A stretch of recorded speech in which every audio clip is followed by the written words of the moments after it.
उत्तराखंड में आज से स्कूल खुल गए हैं। त्रिवेंद्र सरकार ने केंद्र सरकार की गाइडलाइंस के तहत फिलहाल 10वीं और 12वीं ही की कक्षाएं शुरू हो पाई हैं। इस दौरान छात्रों को कोविड गाइडलाइंस का पालन करते हुए स्कूल में प्रवेश की इजाजत मिल रही है। गाइडलाइंस के मुताबिक अभिभावकों से अनुमति लेकर ही छात्र छात्राएं स्कूल आ रहे हैं। सीएम त्रिवेंद्र सिंह रावत ने कहा कि सरकार हर पहलू को ध्यान में रखकर छात्र हित में स्कूल खोल रही है। तो उत्तराखंड में भी आज से स्कूल खुल गए हैं, लेकिन सिर्फ 10वीं और 12वीं के छात्र छात्राएं ही स्कूल आ सकेंगे।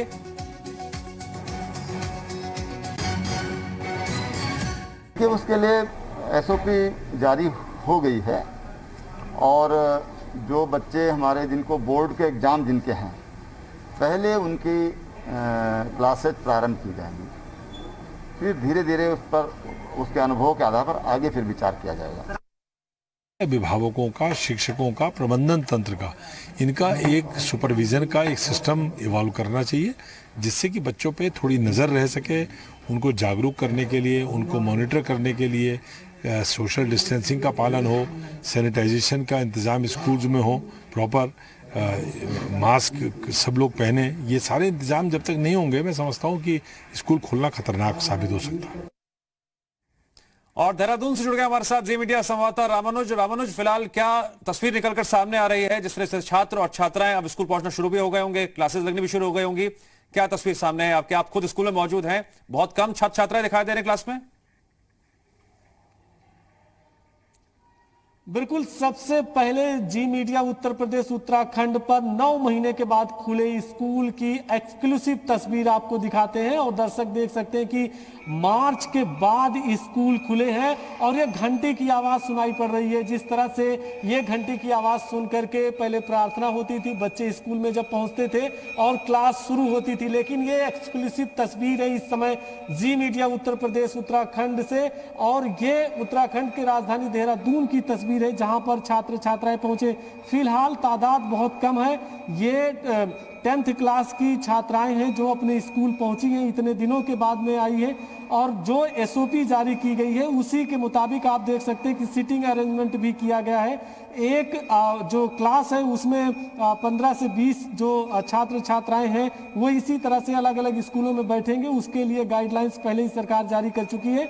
और ये भी दिखा दें कि ये उत्तराखंड की पहली ऐसी तस्वीर है, जो एक्सक्लूसिव तस्वीर है, जो इतने दिनों के बाद स्कूल खुले हैं, जिसको लेकर के तरह तरह के कयास चल रहे थे कि स्कूल खुलेगा या नहीं खुलेगा, किस तरह की गाइडलाइंस होगी। लेकिन बिल्कुल सीधी ये तस्वीर राजधानी देहरादून से कि स्कूल खुल चुके हैं। 10वीं और 12वीं क्लास के ही छात्रों के क्लासेस शुरू हो रही हैं। ये इसमें सबसे क्लियर बात सरकार ने की है, यानी बाकी अभी किसी तरह की क्लास नहीं चलेगी। केवल 2 बोर्ड की परीक्षाओं के मद्देनजर ये स्कूल खोलने का आदेश हुआ है, जिसमें छात्र छात्राएं अपने स्कूल में पहुंची हैं। और बात भी कर लेते हैं। आप बताइए कि इतने दिनों के बाद स्कूल खुला है, कैसे लग रहा है? अभी तक आपने ऑनलाइन पढ़ाई की थी, अब कैसे लग रहा है आज स्कूल आके? स्कूल आकर आज बहुत अच्छा लग रहा है और इतनी हमें समझ फ़ोन में नहीं आया था जितना हम मैम को फेस टू फेस कर पाएंगे। और आज जो गाइडलाइंस है उसका भी पालन कर रही है। आपने खुद मास्क लगाया, जब स्कूल पहुंचे तो आपको सैनिटाइजर के लिए बताया गया? हाँ जी, सैनिटाइजर का यूज़ किया हम लोगों ने, जैसे हम लोगों की एंट्री स्कूल में हुई है। तो ये देखिए, जब स्टूडेंट्स अपने कॉलेज स्कूल में पहुंचे तो उन्होंने अपने हाथ को पूरी तरह से सैनिटाइज किया और मास्क का भी इस्तेमाल किया है। आप बताइए, इतने दिन के बाद स्कूल आके बहुत अच्छा लग रहा है। और मतलब हम इतना ऑनलाइन क्लासेस पे नहीं समझ पाते थे जितना अब मैम को फेस टू फेस देख के समझ पाएंगे। और कुछ क्वेश्चन होते हैं जैसे नहीं समझ पाते हैं बच्चे, तो मैम से पूछ सकते हैं अभी हम। बिल्कुल, आप सवाल कीजिए। देखिए, जब छात्र छात्राएं अपने घर से निकले थे तो उनके माता पिता ने उन्हें क्या समझा के भेजा, उन्हें क्या बोला? कितने वो परेशान थे, चिंतित थे, या बिल्कुल निश्चिंत थे कि ठीक है सरकार ने इंतजाम किए होंगे, इस प्रशासन ने इंतजाम किए होंगे, कोई दिक्कत की बात नहीं है? बिल्कुल, यही सवाल अब इन स्टूडेंट से ही पूछ लेते हैं। जब आप स्कूल आए तो आपके अभिभावक ने क्या बताया था कि जब आप जा रहे हैं स्कूल तो क्या समझा के भेजा कि सोशल डिस्टेंसिंग का पालन करना है? क्या क्या बताया? सोशल डिस्टेंसिंग का पालन करना है, समय समय पे अपने हाथों को सैनिटाइजर करना, मास्क नहीं उतारना है, हमेशा मास्क लगा के रखना है। तो कॉलेज में भी सोशल डिस्टेंसिंग का पालन करेंगे? हाँ जी, सोशल डिस्टेंसिंग का पालन करेंगे, समय समय पर अपने हाथों को सैनिटाइजर करेंगे। तो ये सीधी जो तस्वीर है आज ये इतने दिनों के बाद, मार्च के बाद देखने को मिली है कि जब स्कूल में इस तरह से छात्राएं पहुंची हैं, स्टूडेंट पहुंचे हैं और उनकी खुशी का भी आप देख सकते हैं कि किस तरह से वो इजहार कर रहे हैं कि जो ऑनलाइन क्लासेज होती थी उसमें कई तरह की दिक्कतें आती थी, लेकिन अब इनके लिए सबसे अच्छी बात है कि आज से क्लासेस शुरू हो रही हैं। बोर्ड के परीक्षा के मद्देनजर सरकार ने फिलहाल फैसला किया है और जिस तरह से आपने देखा कि मुख्यमंत्री त्रिवेंद्र सिंह रावत ने कहा भी कि अगर सरकार को फीडबैक अच्छा मिलता है तो यकीनन आगे की जो क्लासेज हैं, चाहे वो 9th क्लास की है, 11th क्लास की है। बिल्कुल जी रामानुज, अगर सिटिंग अरेंजमेंट और अटेंडेंस की बात करें तो इस क्लास में कुल कितनी छात्राएं पढ़ती हैं और जितनी छात्राएं पहुंची हैं, क्या सिटिंग अरेंजमेंट ही ऐसा है या फिर इतनी कम संख्या में छात्राएं पहुंची हैं बाकी नहीं आ पाए? बिल्कुल, ये बहुत ही महत्वपूर्ण सवाल किया है आपने। और जो कॉलेज की प्रिंसिपल मैम है वो चूंकि दूसरी क्लास में गई हैं और बिल्कुल कोशिश करते हैं कि उनसे बात कर लें कि अभी तक जो छात्र छात्राएं आई हैं उनकी क्या संख्या है, आप जरा बताइए। और अच्छा, तो ये यहाँ की जो सिटिंग अरेंजमेंट है उसके भी बारे में बात करेंगे, बताएंगे कि किस तरह की स्थिति है। और हम सीधे बात कर लेते हैं, जो कॉलेज की प्रिंसिपल मैम है वो आ रही हैं और उन्हीं से पूछ लेंगे किस तरह की स्थिति है। चूँकि यहाँ पर जो सिटिंग अरेंजमेंट किया गया है, जो गाइडलाइंस जारी की गई है उसके बारे में आप बताइए मैम कि अभी तक की किस तरह की गाइडलाइंस का आप लोग पालन कर रही हैं और क्या स्थिति है, चूँकि आपके जो स्टूडेंट्स हैं वो पहुँचे हैं। मैं देख रही हूँ आज हम बड़े उत्साहित हैं, लेकिन चुनौतियाँ भी हैं। उन चुनौतियों का सामना करना हमारी जिम्मेदारी भी है, कर्तव्य भी है।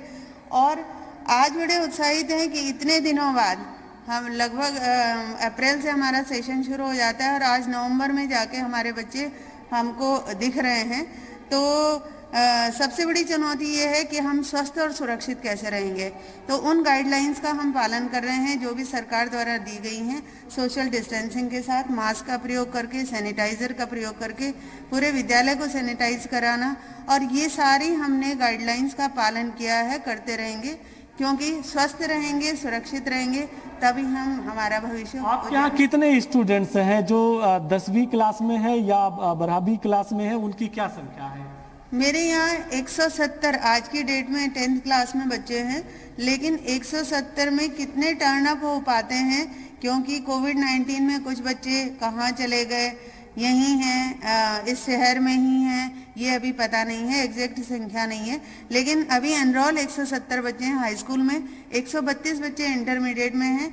और इसलिए हमने 2 पारियों में इंतज़ाम किया है कि कक्षा 10 सुबह 9:30 से 12:30 तक पढ़ेगा और 12:30 से और 3:30 तक हमारे कक्षा 12 की कक्षाएं चलेंगी।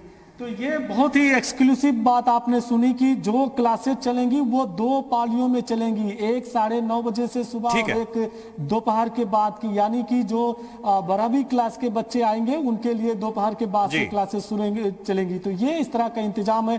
बिल्कुल, एक बार फिर से दर्शक को एक लाइन में जरूर ये दिखा दें, बता दें कि ये जो तस्वीर है ये मार्च के बाद देखने को मिली है। जी, आप में क्या बता रहे थे? बिल्कुल, एक कमरे में हमने सिर्फ 20 बच्चों के बैठने का इंतजाम किया है, सोशल डिस्टेंसिंग का पूरा पालन किया गया है और जितने हमारे बच्चे हैं, उत्साह भी है और चुनौतियां भी हैं। फिलहाल रामानुज, जानकारी के लिए और ये तस्वीर दिखाने के लिए आपका शुक्रिया।